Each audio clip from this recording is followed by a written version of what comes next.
नमस्कार दोस्तों, वार्ता चैनल में आप सभी का स्वागत है।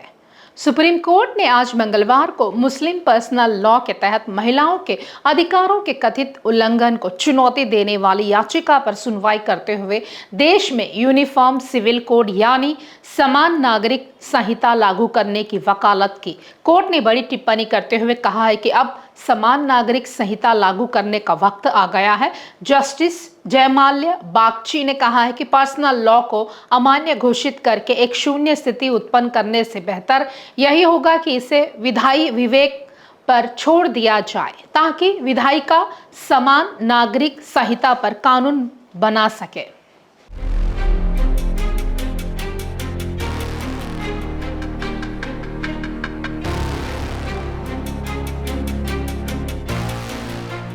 बार एंड बेंच की रिपोर्ट के मुताबिक जस्टिस बागची ने कहा, पर्सनल लॉ को अमान्य घोषित करना और एक शून्य की स्थिति पैदा करना बेहतर यही होगा कि इसे विधायी विवेक पर छोड़ दिया जाए ताकि विधायिका समान नागरिक संहिता पर कानून बना सके। इस कोर्ट ने पहले ही एक समान नागरिक संहिता की सिफारिश की है। देखिए, एक मुस्लिम पुरुष किसी भी प्रक्रिया का पालन करते हुए एक तरफा तलाक दे सकता है। क्या हम पर्सनल लॉ पर आधारित सभी द्विविवाह संबंधों को अमान्य घोषित कर सकते हैं? नहीं। इसीलिए हमें मौलिक कर्तव्यों को प्रभावी बनाने के लिए विधायी शक्ति पर निर्भर रहना होगा। मुख्य न्यायाधीश कांत ने न्यायमूर्ति बागची के विचार से सहमति जताई।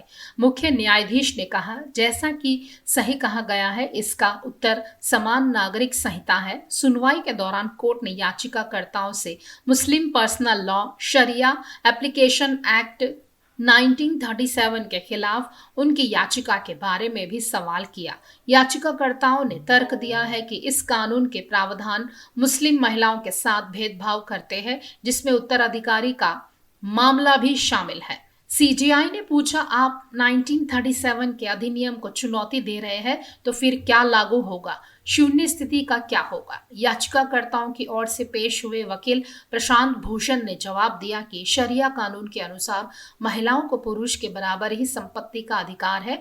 उन्होंने आगे कहा है कि अगर 1937 का अधिनियम असंवैधानिक घोषित किया जाता है तो भारतीय उत्तराधिकार अधिनियम लागू होगा। हालांकि जस्टिस बागची ने इस तर्क पर सवाल उठाया। उन्होंने कहा है कि अगर 1937 का अधिनियम नहीं होता तो क्या मुस्लिम उत्तराधिकार अनुच्छेद 372 के तहत पर्सनल लॉ द्वारा शासित नहीं होता। मुख्य न्यायाधीश कांत ने यह भी संकेत दिया है कि जल्दबाजी में किए गए न्यायिक हस्तक्षेपों से बचना बेहतर है जो मुस्लिम महिलाओं के अधिकारों को प्रभावित कर सकते हैं।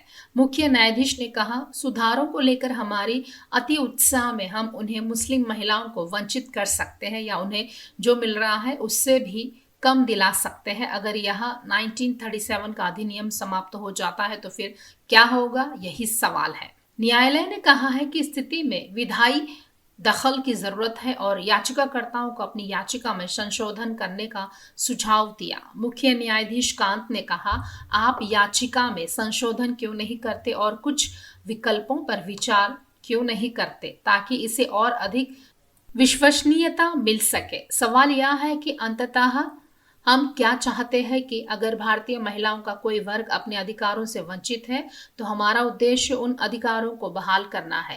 पूर्व सीजेआई डीवाई चंद्रचूड़ ने कहा है कि संविधान में समान नागरिक संहिता यूसीसी की इच्छा व्यक्त की गई है। संविधान के 75 साल बाद अब समय है कि इस लक्ष्य को हासिल किया जाए। उन्होंने यह भी कहा है कि यह कदम देश की सभी जातियों, समुदायों और वर्गों को भरोसे में लेकर ही उठाया जाना चाहिए।